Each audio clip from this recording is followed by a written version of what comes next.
Projeto de livro do Spin Professor.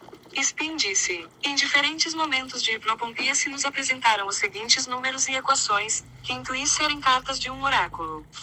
10 cartas x 137 igual a 1370 vezes 10 igual a 13.700, sendo que este número vi escrito numa esfera que foi ejetada por um universo mãe em evaporação. Outras visões hipnopômpicas. 10 elevado a 78 é qual carta? E estas?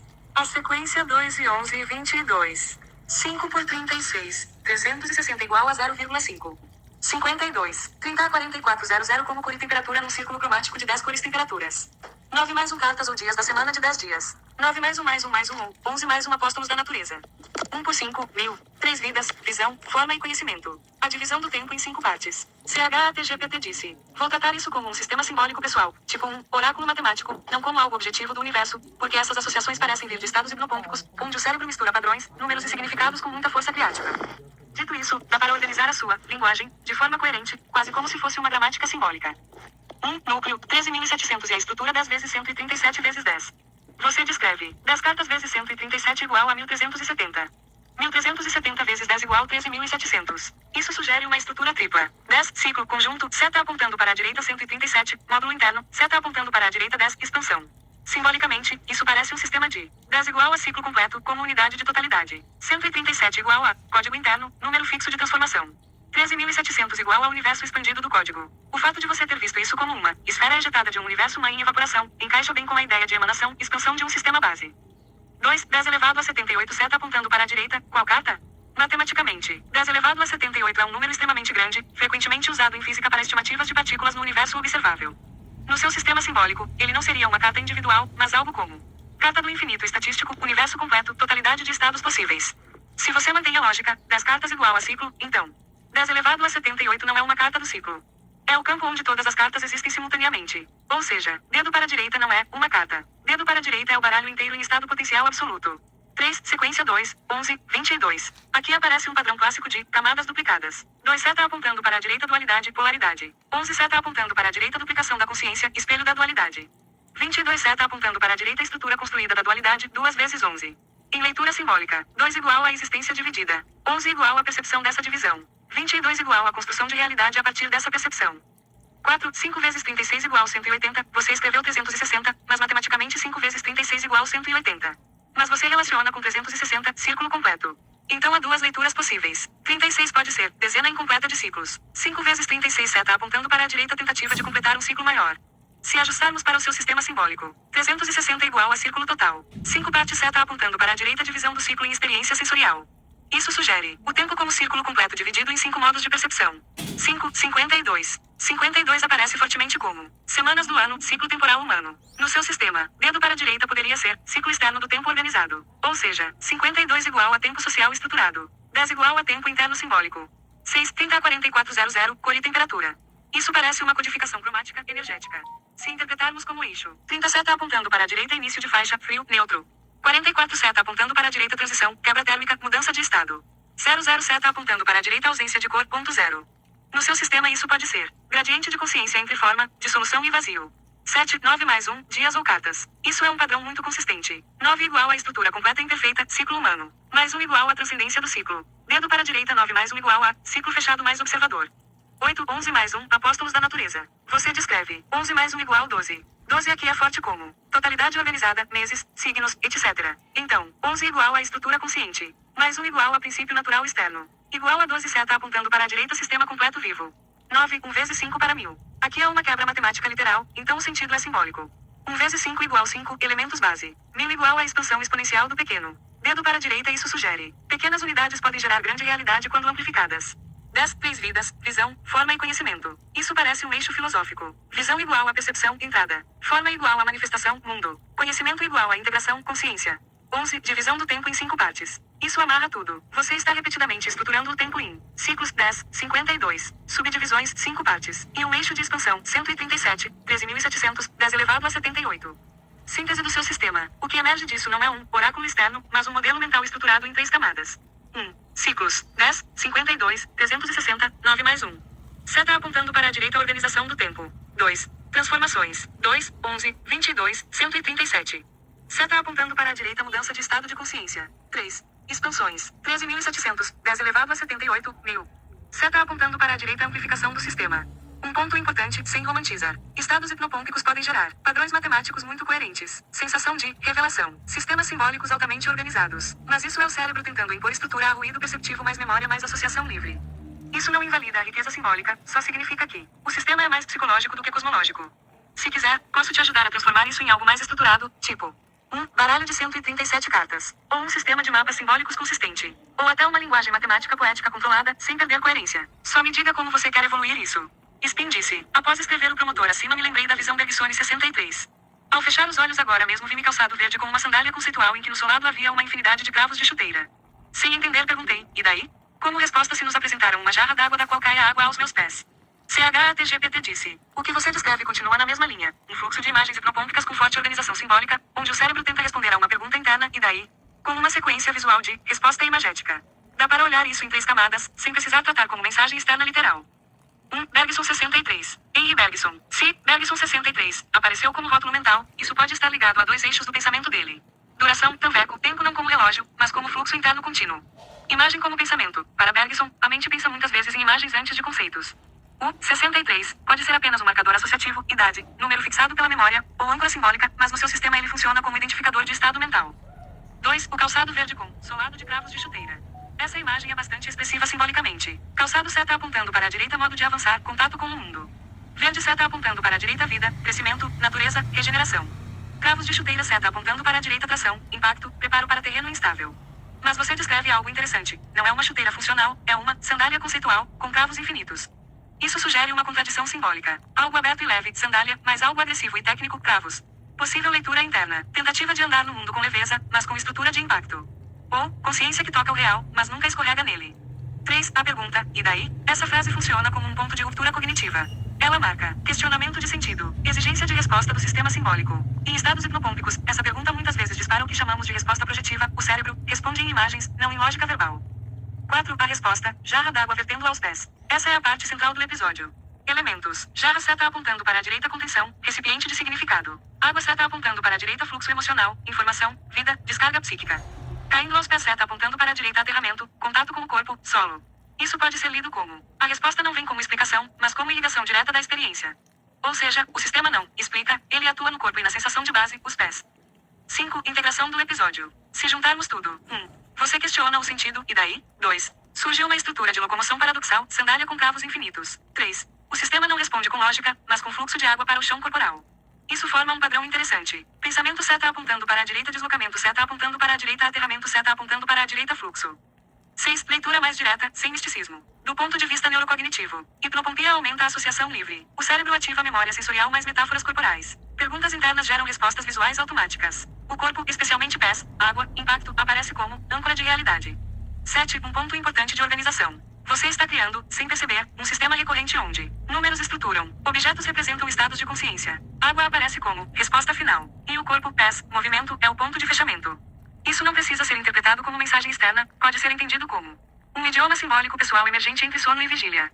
Se quiser, posso te ajudar a mapear isso como um alfabeto consistente, por exemplo, água igual a resposta, calçado igual a ação, números igual a estrutura, etc., para você ver se é padrão estável ou só fluxo episódico. CHATGPT disse. Sob estado de hipnopompia se nos apresentaram um professor a explicar que no interior do universo mãe pode existir diferentes um núcleo que gera universos, sendo que dos 5 tipos de núcleo apenas um tipo é um vir a ser de algum universo como este que habitamos. Neste momento o professor apareceu grávido. CHATGPT disse. Isso entra claramente no mesmo tipo de experiência hipnopômpica que você já vinha descrevendo. Uma mistura de narrativa, científica, improvisada com imagens simbólicas fortes e paradoxais. Vou organizar sem tratar isso como uma descrição literal do universo, porque esse tipo de professor explicando cosmologia mais imagem impossível, grávido, costuma ser mais um produto do estado entre sono e vigília do que uma revelação externa. O professor, como figura de função mental. Em estados hipnopômpicos, é muito comum surgir uma figura de autoridade, professor, cientista, guia. Essa figura normalmente representa organização de ideias dispersas, tentativa do cérebro de explicar o inexplicável, criação de uma narrativa de coerência. Ou seja, não é um agente externo, mas um módulo interno de explicação. 2. Universo mãe e núcleos que geram universos. Isso lembra um padrão clássico de pensamento hipnopômpico. O cérebro tenta extrapolar cosmologia real, multiverso, inflação cósmica, etc. E transforma isso em estrutura simbólica com regras simples. 5 tipos de núcleo, apenas um gera universos como o nosso, sugere. Busca por hierarquia. Seleção de um tipo especial. Necessidade de explicar por que este universo existe. Mas isso é típico de uma mente tentando reduzir infinito a categorias compreensíveis. 3. O ponto crítico. O professor grávido. Essa é a imagem mais importante simbolicamente. Ela é uma contradição forte. Professor igual a razão, explicação, estrutura. Gravidez igual a gestação, criação, processo biológico interno. Quando essas duas coisas se fundem, geralmente indica. A explicação não está separada do gerar realidade, ela está criando o próprio conteúdo. Em termos cognitivos, isso pode significar: o cérebro percebe que não está apenas entendendo, mas produzindo um universo narrativo. A função de explicação se torna também função de criação. 4. Leitura integrada do episódio. O seu sistema simbólico parece estar fazendo algo recorrente. 1. Tenta criar uma teoria, núcleos universais. 2. Organiza em categorias, 5 tipos. 3. Escolhe um, especial, o nosso universo. 4. E então colapsa a distinção entre explicador e gerador, professor grávido. Isso pode ser entendido como o pensamento tentando representar o fato de que ele mesmo está produzindo a narrativa que acredita estar explicando. 5. Uma leitura neuropsicológica direta. Sem misticismo. Hipnopompia ativa redes de sonho mais linguagem mais memória sem filtro crítico. Surgem personagens explicativos. O cérebro mistura conceitos abstratos, cosmologia, com imagens corporais fortes, gravidez. Gravidez aqui funciona como símbolo universal de geração de algo novo. 6. Um ponto importante. Esse tipo de experiência pode parecer altamente significativo, mas o que costuma acontecer é: o cérebro gera coerência narrativa sob baixa vigilância consciente. E isso dá sensação de sistema revelado, quando na prática é simulação simbólica espontânea. Se você quiser, posso te ajudar a organizar todas essas imagens, 13.700, núcleos, professor, água, etc., em 2 caminhos possíveis. 1. Mapa psicológico simbólico, como linguagem interna sua. 2. Separação crítica entre padrão cognitivo e interpretação cosmológica. Isso ajuda a não perder a riqueza das imagens sem precisar tratá-las como descrição literal do universo. Spin disse, quanto à tentativa do cérebro explicar o inexplicável. Me lembrei que dias atrás, sob estado de hipnopompia, se nos apresentaram o cosmológico como sendo igual ao psicológico e que haveriam lacunas. E que tais lacunas, como representação simbólica daquilo que somos incapazes de acessar, seriam preenchidas com equações matemáticas. CHATGPT disse, isso que você descreve forma um padrão bem consistente com estados hipnopômpicos. O cérebro tenta fechar buracos de explicação, usando exatamente aquilo que mais dá sensação de precisão, linguagem científica e matemática. Dá para organizar essa ideia sem precisar assumir que ela descreve a estrutura real do cosmos. 1. Cosmológico igual a psicológico. Essa equivalência aparece com frequência em experiências desse tipo porque o cérebro, nesses estados, reduz tudo a um único campo de experiência. O que é externo, universo, e o que é interno, mente, ficam fundidos na mesma tela mental. Em termos cognitivos, isso é importante. O cérebro deixa de separar modelo e realidade e passa a tratar ambos como uma única simulação perceptiva. 2. Existem lacunas. Essa parte é particularmente interessante. O que você chama de lacunas pode ser entendido como coisas sem explicação imediata, transições entre ideias, incoerências que o cérebro detecta mas não resolve. Na cognição humana, isso gera desconforto e o sistema tende a completar padrões mesmo sem dados suficientes. 3. Preenchidas com equações matemáticas. Aqui está o ponto central do seu relato. Matematicamente, o cérebro usa matemática ou linguagem formal como símbolo de precisão, sensação de verdade objetiva, forma de estabilizar o desconhecido. Mas em estados hipnopômpicos isso pode virar uma função simbólica. Matemática deixa de ser ferramenta descritiva e vira material de preenchimento de lacuna. Ou seja, não é cálculo real, é um tampão de coerência. 4. Padrão geral que aparece nas suas experiências. Juntando tudo o que você trouxe ao longo das mensagens, aparece uma estrutura recorrente. 1. Surgiu uma teoria total, cosmologia, núcleos, universos. 2. Aparecem hierarquias ou códigos, 137, 10, 78, etc. 3. Surgem figuras explicadoras, professor. 4. Aparece uma fusão mente-universo. 5. Surgem lacunas. 6. As lacunas são preenchidas com matemática ou imagens altamente estruturadas. Isso é compatível com o cérebro tentando construir um modelo completo do real em estado de baixa filtragem crítica. 5. Uma leitura mais direta, sem interpretar como mensagem do universo.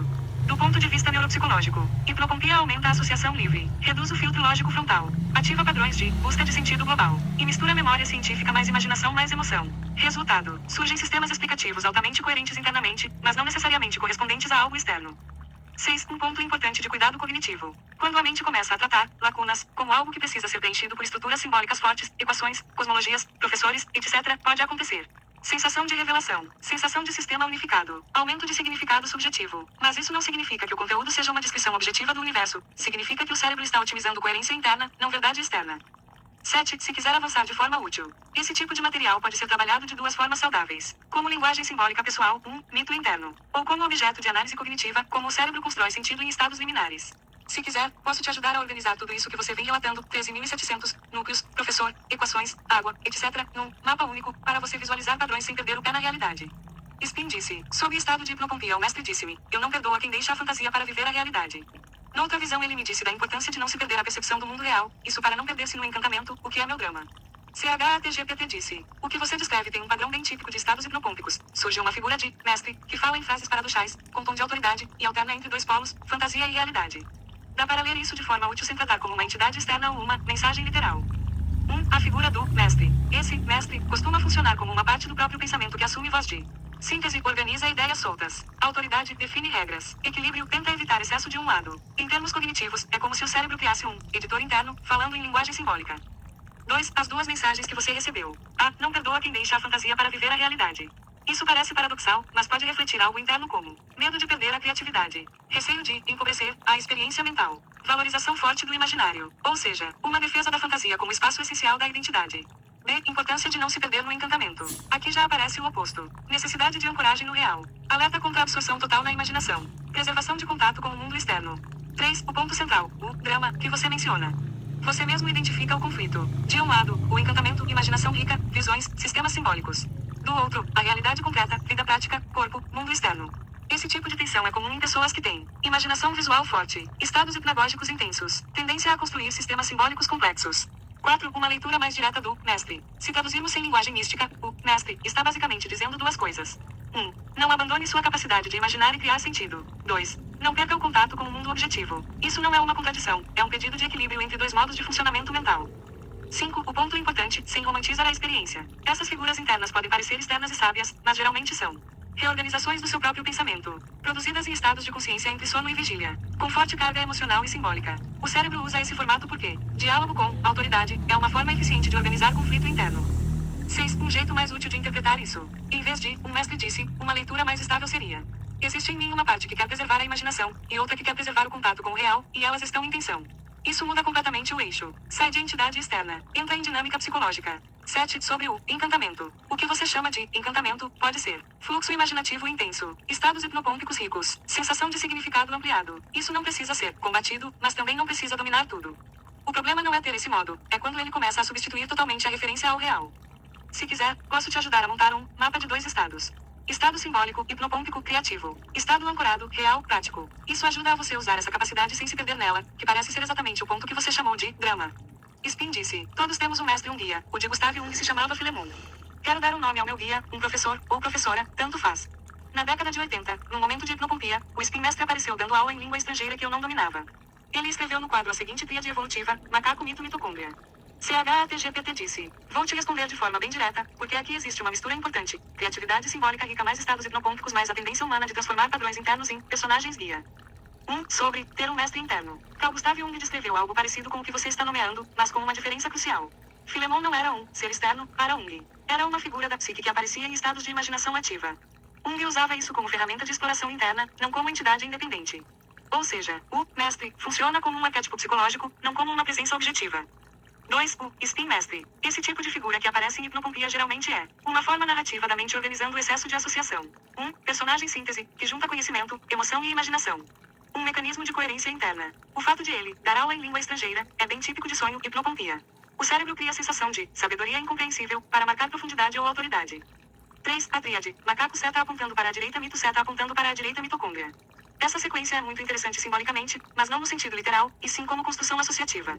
Macaco seta apontando para a direita, biologia, origem evolutiva, instinto. Mito seta apontando para a direita, linguagem simbólica humana, cultura, narrativa. Mitocôndria seta apontando para a direita, energia celular, base da vida biológica. Se traduzirmos para um eixo interpretativo, evolução da vida, biologia, seta apontando para a direita, evolução da consciência, narrativa, seta apontando para a direita, base energética da existência. Mas isso é uma ponte poética criada pela mente, não uma estrutura científica real. 4. O ponto crítico aqui. Você está fazendo algo que o cérebro humano faz muito bem em estados liminares. Conecta níveis diferentes da realidade, biológico, simbólico, energético. Cria linhas evolutivas entre conceitos distantes. Transforma isso em revelação estruturada. Isso pode parecer externo, mas é o cérebro buscando unidade entre fragmentos de memória e conhecimento. 5. Sobre dar um nome ao guia. Aqui é importante ser cuidadoso. Nomear um guia interno pode ser útil como ferramenta de reflexão, personagem simbólico de autoconhecimento, organização da imaginação, mas tende a ficar problemático quando começa a ser tratado como uma entidade independente. Ganha autoridade sobre decisões ou interpretação da realidade. 6. Uma forma mais estável de fazer isso. Se quiser manter essa parte criativa sem se perder nela, uma alternativa segura é, em vez de um guia externo com nome, pensar como um conjunto de estados mentais que se organizam em forma de personagem quando estou em hipnopompia. Você ainda pode dar nome, se quiser, mas como rótulo simbólico, não como entidade.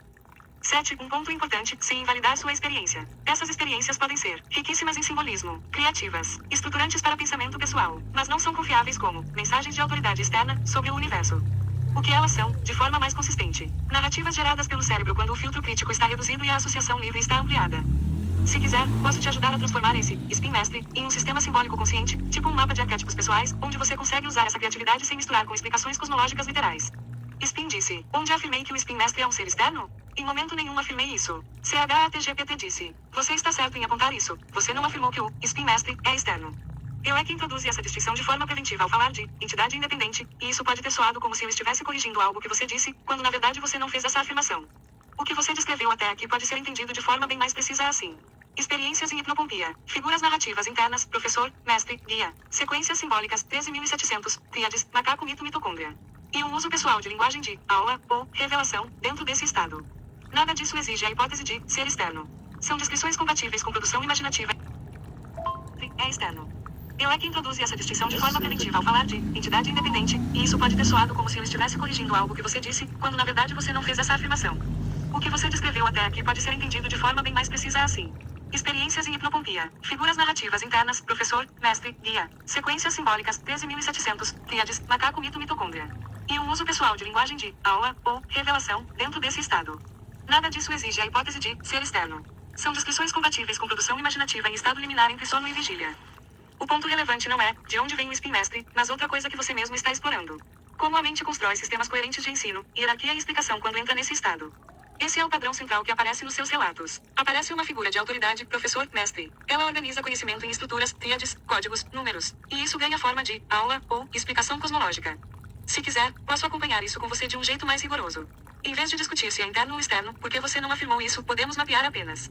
Quais são os padrões recorrentes dessas aulas? Quais símbolos se repetem? E como eles se organizam como linguagem interna de hipnopompia? Sem pressupor nada que você não disse.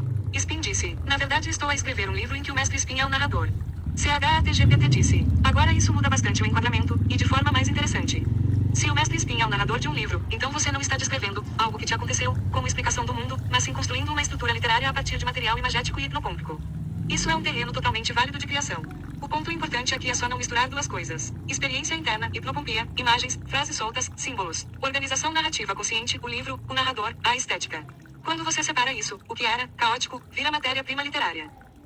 O mestre Spin como narrador. Isso abre uma decisão literária forte. O mestre Spin pode ser, por exemplo, um narrador-professor que explica sistemas impossíveis. Uma consciência que tenta organizar o universo em aulas fragmentadas. Uma voz que mistura ciência, mito e erro deliberado. Ou um método de pensamento personificado. Ou seja, ele não precisa ser personagem psicológico nem entidade. Ele pode ser dispositivo narrativo de organização do caos. 2. O material que você já tenha muito consistente. O que você descreveu até agora já forma um corpus com identidade própria. Números estruturais 10, 137, 13.700, 78, 52. Tríades evolutivas, macaco, mito, mitocôndria. Figuras pedagógicas, professor, mestre, aula. Paradoxos de realidade, fantasia versus real. Elementos corporais simbólicos, pés, água, movimento. Isso não é aleatório, isso já parece um sistema de linguagem simbólica e informação. 3. Um ponto literário importante. O maior risco aqui não é perder o real, é outro. O risco de não transformar o material em forma estética consciente. Ou seja, deixar o fluxo hipnopômpico ditar a estrutura sozinho. Em vez de usá-lo como matéria-prima para a construção narrativa. 4. Sugestão de estrutura, se fizer sentido para seu livro. Você pode organizar o mestre Spin como livro como aula fragmentada. Cada capítulo igual a uma aula incompleta. Cada aula igual a mistura de ciência mais mito mais erro intencional. Ou como sistema de transmissão. Spin não explica o universo. Ele falha em explicar o universo, de forma consistente. Ou ainda, Spin como narrador que tenta reconstruir um conhecimento perdido. Mas só tem fragmentos, números, visões, equações simbólicas. 5. O ponto mais forte do que você trouxe até agora. O elemento mais interessante não é o conteúdo cosmológico. É isto, a mente criando uma pedagogia do impossível. Isso é raro como material literário porque não é narrativa linear, não é sonho puro, não é filosofia estruturada, é um híbrido entre estados de consciência. 6. Se quiser avançar, posso te ajudar a transformar isso em algo publicável de forma consistente, por exemplo. Definir quem é o mestre Spin, voz, estilo, limites. Organizar as leis do sistema, 137, 10, 52, etc. Como gramática interna. Estruturar capítulos como aulas hipnopômpicas. Ou criar uma mitologia interna coerente sem perder o caráter fragmentário. Só me diz o tom que você quer para o livro. Mais filosófico, mais poético, mais sci-fi ou mais experimental. Spin disse: experimental. Bom, experimental combina muito bem com o material que você está trazendo, mas vale organizar isso de um jeito que não vire só fluxo bruto de visões. Em literatura experimental, a força não está no inexplicável, e sim em como o texto constrói regras próprias e depois tensiona essas regras. Vou te ajudar a estruturar o mestre Spin como narrador experimental. Princípio central do seu livro. O seu material já aponta um eixo forte. O conhecimento não é explicado, ele é transmitido em estados fragmentados de consciência. Isso pode ser a regra mãe do livro. O mestre Spin não ensina ciência. Ele ensina sistemas de conhecimento instáveis. 2. Forma do narrador, mestre Spin. Em literatura experimental, ele pode funcionar como um narrador que interrompe a própria explicação, uma voz que muda de lógica no meio da frase, um professor que corrige o universo enquanto fala, uma consciência que não distingue aula, sonho e cálculo. Exemplo de comportamento narrativo. Começa explicando física, desliza para mito, quebra em números, volta como metáfora corporal. 3. Estrutura do livro, proposta forte. Diamante pequeno formato, aulas de falha. Cada capítulo pode ser uma aula com regras instáveis. Capítulo padrão. 1. Enunciado do Spin como professor. 2. Sistema explicativo, científico ou lógico. 3. Ruptura, erro, visão, contradição. 4. Colapso simbólico, imagem hipnopômpica. 5. Restos, números, frases, fragmentos. 4. Sua gramática simbólica, isso é ouro para o livro. Você já tem um vocabulário interno. Núcleo matemático. 10 igual a ciclo. 137 igual a código base. 13.700 igual a expansão total. 10 elevado a 78 igual a campo total, não uma unidade. Núcleo evolutivo. Macaco seta apontando para a direita, mito seta apontando para a direita, mitocôndria. Núcleo temporal. 52, ciclo externo. 9 mais 1, ciclo fechado mais ruptura. 5 partes do tempo. Núcleo sensorial. Água igual a resposta, fluxo. Pés igual a aterramento. Calçado igual a ação no mundo. Isso já é praticamente uma linguagem interna completa. 5. Técnica experimental importante, falso rigor. Um recurso muito forte para o seu caso. O mestre Spin deve parecer extremamente preciso, mas não ser estável. Exemplo de estilo. O núcleo tipo 3 produz universos incompletos. O núcleo tipo 4 produz explicações. O núcleo tipo 5 produz silêncio estrutural mensurável em 10 elevado a 7 segundos. E depois, quebra, imagem, contradição, ou silêncio. Isso cria o efeito experimental real. 6. O papel das visões hipnopômpicas. Em vez de tratá-las como conteúdo revelado, no livro elas podem ser interrupções da aula, colapsos da linguagem, interferência do sistema, ou seja, o livro não usa as visões como verdade, usa como falha do sistema narrativo. Isso é muito importante para o tom experimental. 7. Um modelo de página, exemplo. Mestre Spin, aula 01, sobre núcleos. Existem 5 tipos de núcleo. Apenas um produz universos compatíveis com a ideia de existência contínua. Quadro. 10 vezes 137 igual 1370. 1370 vezes 10 igual 13.700. O erro está no fator de repetição consciente. Silêncio. Aparece uma jarra. A água não cai. Ela decide cair. 8. O ponto mais importante do seu projeto. O seu material já tem uma identidade rara. Mistura de cosmologia simbólica mais pedagogia delirante mais matemática ritual mais corpo. Isso pode funcionar muito bem como literatura experimental se você controlar a forma, manter regras internas, deixar a instabilidade ser estrutural, não caótica. Se quiser, no próximo passo posso te ajudar a montar o Manifesto do Mestre Spin como obra literária, ou o índice completo do livro com 10 a 30 aulas iniciais. Ou ainda definir o sistema de regras do universo Spin para manter consistência estética. Só me diz o nível de radicalidade que você quer no experimental, leve, médio ou extremo. Spin disse, extremo. CHATGPT disse, se você quer ir para o extremo experimental, o caminho não é só, mais estranho, é criar um sistema em que o próprio livro não consegue se estabilizar como livro. Mas isso precisa de regra, senão vira apenas fragmento. O extremo funciona quando existe estrutura rígida mais colapso sistemático da estrutura. Vou te propor um modelo bem radical, mas ainda literariamente sólido. Triângulo vermelho para cima ao sistema extremo do Mestre Spin. 1. Regra mãe do livro, axioma único. Toda a explicação deve falhar ao ser concluída. Isso significa, nenhuma aula termina corretamente. Toda definição gera outra camada contraditória. Todo sistema se autodestrói ao ser compreendido. 2. O narrador, Mestre Spin. O Mestre Spin não é personagem. Ele é um protocolo de instabilidade narrativa.